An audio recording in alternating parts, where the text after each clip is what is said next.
2 months before I started, we got hit with a microburst tornado, and it tore the roof off the school.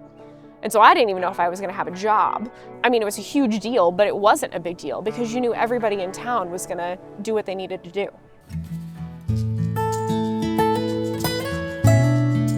Prairie Home is the true embodiment of small but mighty. With a population of just under 300 people, it currently stands as the smallest community featured on Small Town Showcase. It's one of those towns where you might just miss it if you don't take a moment to look around. Though small in population, Prairie Home is big in enthusiasm, heart, and community pride. Prairie Home is just a sweet, friendly, welcoming town. It kind of follows its name. It's a home on the prairie. As we dive into the history and happenings of Prairie Home, we can start at the beginning.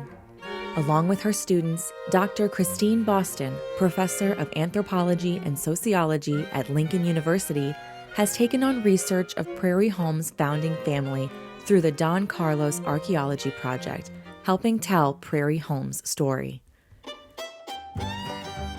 The first settler, Carter Morgan, was born in Virginia. What brought him to this Prairie Home area was a future governor, John Edwards, recommended the area, said it's one of the best sites that you can find.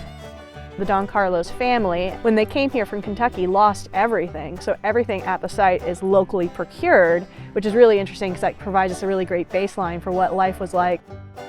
They made their way. There were a lot of families that after one generation, they packed up and moved west. And the Don Carlos family said, no, we're gonna set down roots here. What the Don Carlos family does is going to be serving as our baseline for what we understand for the rest of the community.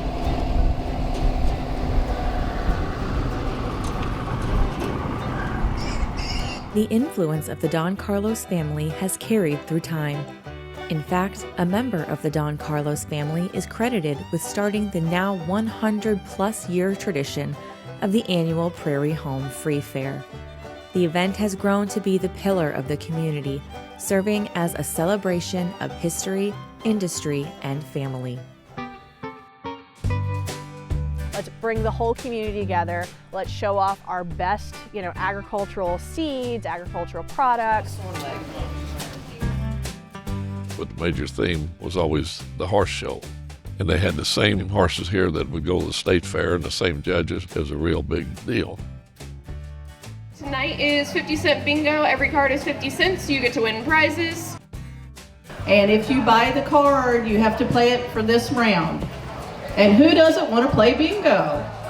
I mean, there are people that have moved out of state that use their vacation week to come back for the fair, just because it's such a draw for everyone around here. It's just important to be able to see people come together and have a good time. And it's laid back atmosphere.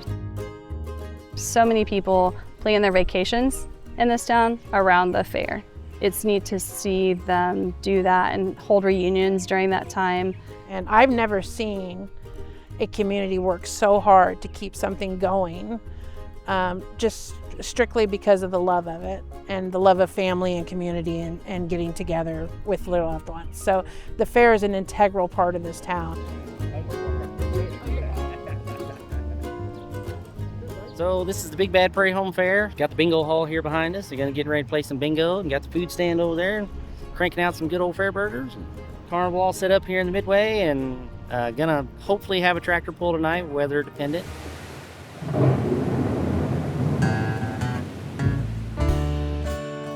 One year, it was such a muddy mess over there, just a mud pit. And this town pulled together to try to make sure that the fair went on anyway. They put hay down, they put everything they could down, and people were wearing their knee-high boots, all to be with their family and to celebrate such a momentous occasion. It really ties the town together and brings us all together for a good happening. My family, especially the Graff family, has been involved with the Prairie Home Fair for a very long time. My great-grandpa and my grandpa, my mother, and now me and my sister are involved. It's very special and very nostalgic to see that. What do you like about the fair? I like that you get to have fun and see some friends. G55. I really like entering stuff in the fair because I think it's fun. So we like to give back to the community, and this community gives to us a lot. So I've been to almost every night of the fair in my life. I've missed 4 in 25 years, so I'd say that's pretty good. I think the most important thing is that the students still call it home even when they leave. And they still come back for the fair, and they still keep their tie to being a Prairie Homian. Like so many other towns in the Show Me State, Prairie Home is a blink and you might miss it community. But its story resonates far beyond its borders, demonstrating how small towns thrive despite statistics and population size.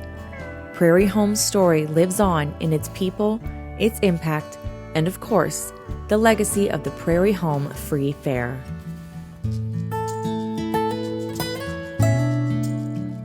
Prairie Home is a very, very small town. When people think of small towns, they're just like, oh, a few thousand. This is a town of a few hundred. And oftentimes, people neglect those very small towns. There are lots of little rural communities that are continuing not just to survive, but thrive. Go check them out. They have stories. They contribute to Missouri's identity and Missouri's history. It's a feeling of home. It's a feeling of belonging. And knowing that if you walk out your door and you fall on your face, someone's probably going to be there to help you and pick you up.